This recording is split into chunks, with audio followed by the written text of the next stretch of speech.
அம்பலத்தை அம்பு கொண்டு அசங்கென்றால் அசங்குமோ கம்பமற்ற பார்க்கடல் கலங்கென்றால் கலங்குமோ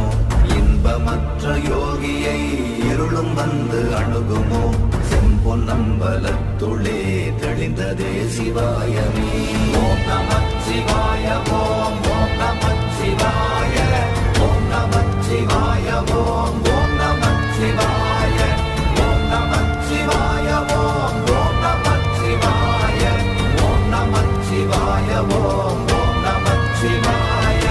அவ்வெனும் எழுத்தினால் அகண்டம் ஏழுமாகினாய் உவ்வெனும் எழுத்தினால் அம்பலத்தை அம்பு கொண்டு அசங்கென்றால் அசங்குமோ கம்பமற்ற பார்க்கடல் கலங்கென்றால் கலங்குமோ இன்பமற்ற யோகியை